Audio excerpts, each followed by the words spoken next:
Christmas శుభాకాంక్షలు. అలాగే పాఠశాలలో పనిచేస్తున్నటువంటి క్రైస్తవ సోదరిమణులు వారికి కూడా హృదయపూర్వక క్రిస్మస్ శుభాకాంక్షలు తెలియజేస్తూ, పాఠశాల అనేటువంటిది ఒక దేవాలయం లాంటిది.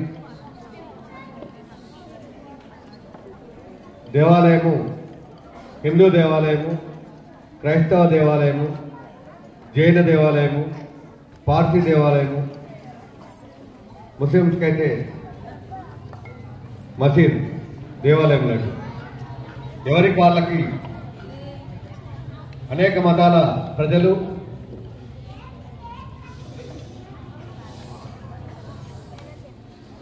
ఈ యొక్క భారతదేశంలో నివసిస్తున్నారు. అన్ని కులాల వారు, అన్ని మతాల వారు కలిసి జీవనం సాగిస్తున్నటువంటిది, గొప్పనైనటువంటి సంస్కృతి కలిగినటువంటిది మన భారతదేశం. ప్రపంచంలో ఉండేటువంటి దేశాలతో పోలిస్తే మన భారతదేశం యొక్క ప్రత్యేకత ఏంటంటే, అనేక మతాల వాళ్ళు సహజీవనం కలిసి నివసిస్తున్నటువంటి ఏకైక దేశం ఏదైనా ఉంది ప్రపంచంలో అంటే భారతదేశం మాత్రమే. మిగతా దేశాలకు వెళ్ళినట్టయితే ఆఫ్ఘనిస్తాన్, పాకిస్తాన్, బంగ్లాదేశ్ ఇలాంటి దేశాలకు వెళ్ళినట్టయితే ఓన్లీ అక్కడ ముస్లిం డామినేషన్ కంట్రీ, ముస్లిమ్స్ వాళ్ళే ఎక్కువగా ఉంటారు. మిగతా వాళ్ళు అక్కడ జీవనం సాగించాలంటే నరక యాతన అనుభవించాల్సి వస్తుంది. ఒక బానిసల్లాగా జీవనం సాగించేటువంటి పరిస్థితి. కొన్ని దేశాలు క్రైస్తవ మత దేశాలు, కానీ మన భారతదేశం చూసినట్టయితే అన్ని మతాల వాళ్ళకి ఆశ్రయం కల్పిస్తూ సర్వమత సమ్మేళనంగా విరాజిల్లుతున్నటువంటిది భారతదేశం. అయితే ఈ దేవాలయాల కంటే చాలా పవిత్రమైనటువంటిది మన విద్యాలయం. ఒక దేవాలయం ఉంది, ఉందా లేదా? చర్చ్ అంటారు దాన్ని. చర్చిలో వినాయకుడు పెట్టేస్తారా? పెట్టరు కదా. మళ్ళా హనుమంతుని గుళ్ళో యేసుప్రభు ఉంటాడా? ఉన్నాడు కదా. మన ఇక్కడ స్కూల్ అనేటువంటిది అన్ని మతాల వాళ్ళు వస్తున్నారు కదా. మనకి ఇప్పుడు కూర్చున్న దాంట్లో హిందువులు ఉన్నారు, సిక్కులు ఉన్నారు, ముస్లింస్ ఉన్నారు, పార్సీలు ఉన్నారు, అందరు ఉంటారు. అందరు కలిసి ఒకే దగ్గర కూర్చుంటున్నాం, అందరు కలిసి ఒకే దగ్గర తింటున్నాం. కాబట్టి అన్ని మతాలకు అతీతంగా పవిత్రమైనటువంటి గొప్పనైనటువంటి ప్రదేశం ఏంటి? స్కూలు. మీరు గుడికైతే ఎంత పవిత్రంగా శుభ్రంగా తలస్నానం చేసి చక్కగా బట్టలు వేసుకొని నిశ్శబ్దంగా దేవుడి పైన భక్తితో, దేవుడి పైన నమ్మకంతో, దేవుడి పైన భయంతో గుళ్ళోకైతే వెళ్తున్నామో అదే భక్తి, అదే భయము, అదే క్రమశిక్షణ 10 రెట్లు ఎక్కువగా ఉండాలి స్కూల్లో. ఒక్కొక్క టీచర్ ఒక దేవుడితో సమానం. ఆ టీచర్ లక్ష్మీదేవి, ఈ టీచరు పార్వతీదేవి, ఈ టీచర్ రాజేశ్వరిదేవి, ఒక్కొక్క టీచర్ ఆయన హనుమంతుడు, ఈయన శంకరుడు, ఒకరు విష్ణు ప్రభు, ఒకరు సాయిబాబా, ఆయన అయ్యప్ప. ఒక్కొక్కరు ఒక దేవుడితో సమానం. మీరందరినీ కూడా గురువులని దేవుళ్ళుగా పూజించాలి.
Cha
క్రీస్తు జన్మదినం క్రిస్మస్ మేరీ పుణ్యదినం క్రిస్మస్ మనకు పర్వదినం క్రిస్మస్ లోకానికి శుభదినం చుక్క పుట్టే మేరమ్మ ఓ మరియమ్మ చుక్క పుట్టే మేరమ్మ ఓ మరియమ్మ చుక్క చూసి మేము వచ్చినాము రుకిపోవుగా చుక్క చూసి మేము వచ్చినాము రుకిపోవుగా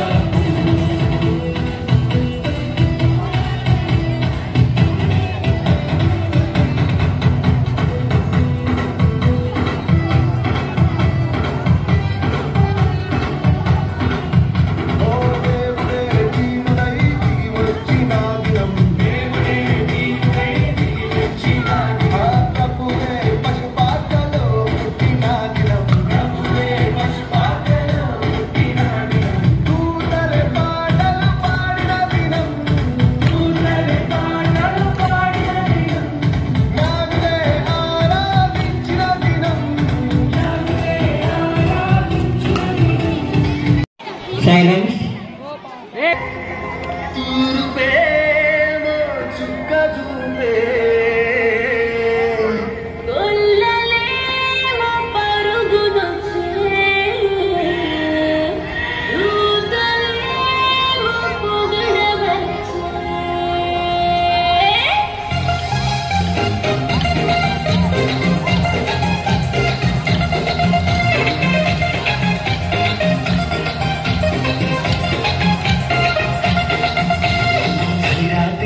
చూసే చూపేమో చుక్క చూపే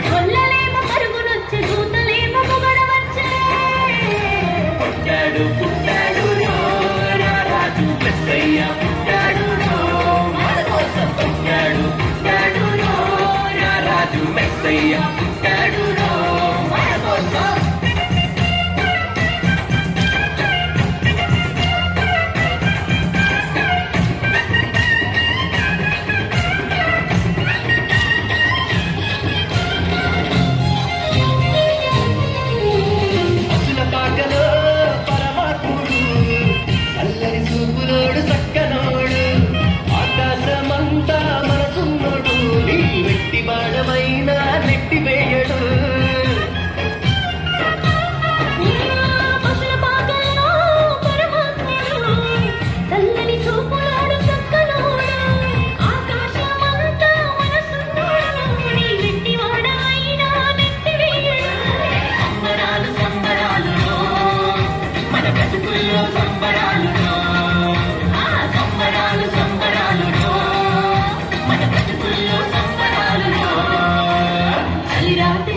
చూసే చూపేమో చుక్క చూపే గొల్లలేమో పరుగునొచ్చే గూతలేమో పొగడవచ్చే పుట్టాడు పుట్టాడు రాజు మెస్సయ్య పుట్టాడు మన కోసం పుట్టాడు పుట్టాడు రాజు మెస్సయ్య పుట్టాడు మన కోసం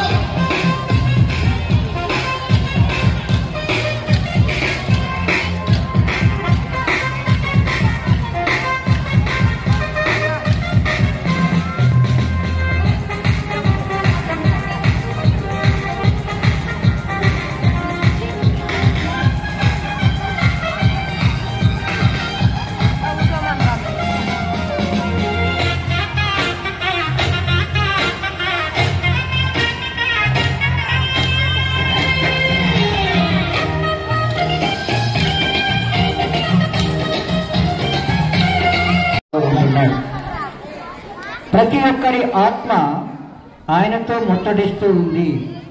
ఆత్మ సంబంధులైన వారు ఆయన చెప్పేటువంటి ఆత్మ ఫలాలని పొందుకుంటారు. ఆత్మ ఫలాలు పొందాలంటే ఆయనను నమ్మాలి. దేవుడు ఉన్నాడు, నాతో ఉన్నాడు, ప్రతి విషయంలో నాకు తోడుగా ఉన్నాడు అని నువ్వు నమ్మిన ఎడల, ఆయన నీ రక్షకుడుగా అంగీకరించిన ఎడల ప్రతినిత్యము నీతో ముట్టడిస్తూ ఉంటాడట. అంటే నీ హృదయ అంతరంగంలో ఎరిగిన దేవుడు నీతో ఉన్నాడు కనుక నీ హృదయములతో ఆయన మాట్లాడుతూ ఉంటాడు. నువ్వు చేయవలసినటువంటి ప్రతి విషయంలో కూడా, ప్రతి పనిలో కూడా నీకు తోడుగా అండగా నిలబడతాడు. ప్రతి విషయంలో కూడా నీకు సహాయకుడుగా ఉంటాడు. ఒంటరిగా ఉన్నటువంటి నీ జీవితంలో ఆయన నీకు తోడుగా నిలబడ్డాడు, అండగా నిలబడ్డాడు. అండైన దేవుడు, కొండగా నిలబడినటువంటి దేవుడు నీకు మంచి భరోసానిస్తూ ఉన్నాడు. ఆత్మ సంబంధమైన ఫలాలను నీకు అందించడానికి, ఆత్మలో సంతృప్తి కలిగించడానికి, నీ కుటుంబంలో సమృద్ధిని దయచేయటానికి, నీ సంతోషకరమైన జీవితంలో ఆయన పాలుభాగస్తుడిగా మీతో ఉన్నాడు. తర్వాత మెసేజ్ ఉంటుంది, కేక్ కటింగ్ ఉంటుంది, తర్వాత మీకు మంచిగా డిస్ట్రిబ్యూషన్ పాయింట్స్.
ఈ ముగ్గురు కలిసి క్లాస్లో పిల్లలందరికీ కూడా కేక్ ప్రసాదంగా పెట్టడానికి వాళ్ళు ముందుకొచ్చారు.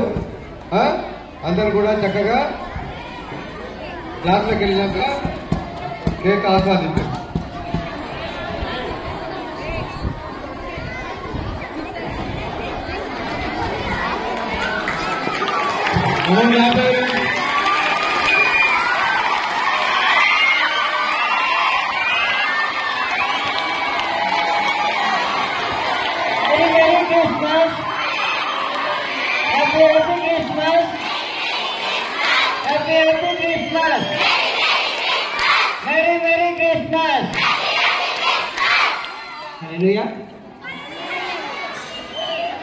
Happy Christmas. Happy Christmas. Merry Christmas. Merry Christmas. Happy Christmas. Happy Christmas. Merry Christmas. Merry Christmas. Thank you.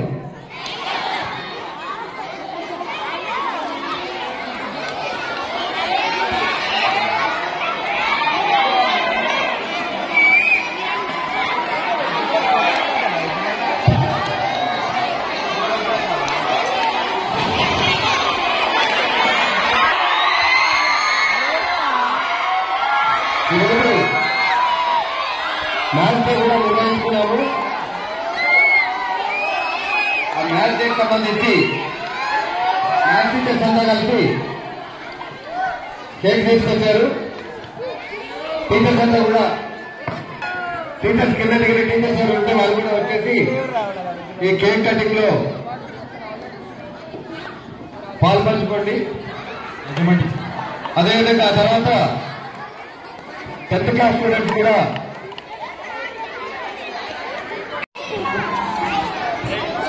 కష్టతరమైనటువంటి సంస్థల్ని కూడా ఈజీగా సులభతరంగా మనకి తెలుసుకొని ఆశ్చర్యంలో మునిగిపోయేవారు. మరి అలాంటి జ్ఞానాన్ని సంపాదించుకున్నటువంటి శ్రీనివాస రామానుజం గురించి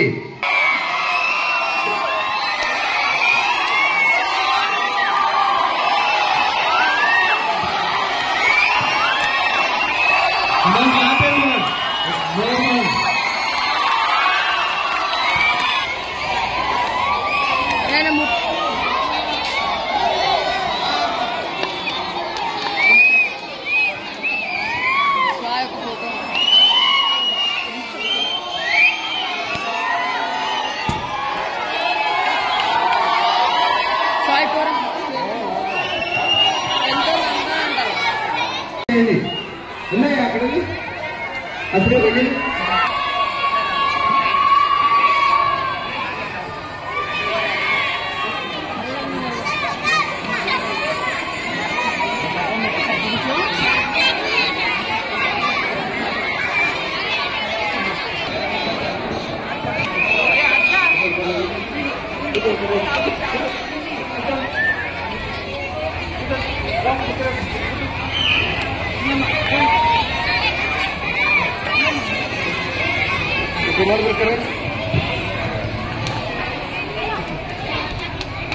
టెన్త్ క్లాస్ విద్యార్థులు గణిత శాస్త్రవేత్త శ్రీనివాస రామానుజం గారి జన్మదినాన్ని పురస్కరించుకొని వారి జన్మదిన వేడుకలను జరుపుకునేటువంటి క్రమంలో కేకును కట్ చేస్తూ వారి యొక్క భక్తిభావాన్ని చాటుకుంటున్నారు. వారందరూ కూడా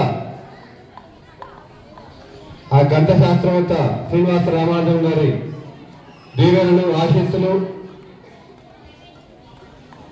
పుష్కలంగా ఉండి వారి జీవితంలో చక్కని ప్రతిభావంతులు కావాలని మనస్ఫూర్తిగా ఆశిస్తూ మీ అందరూ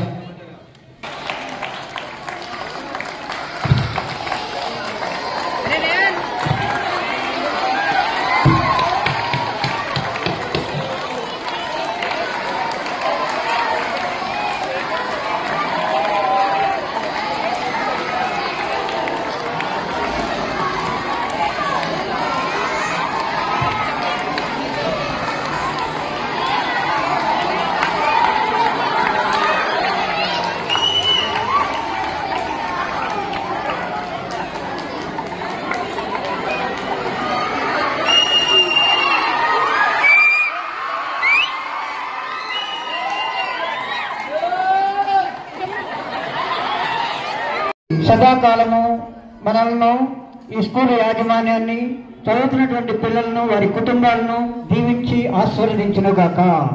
ఆమేన్. Thank you.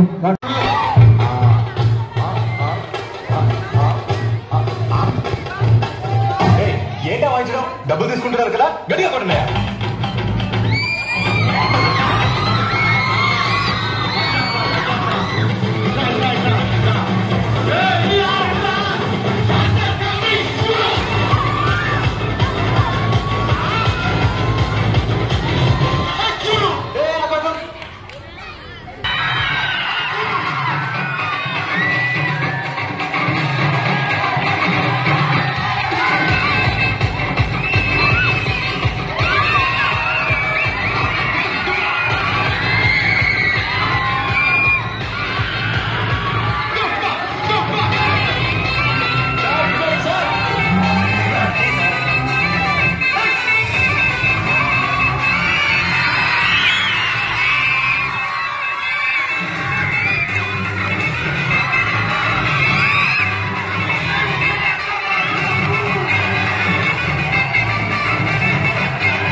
అన్నా కానీ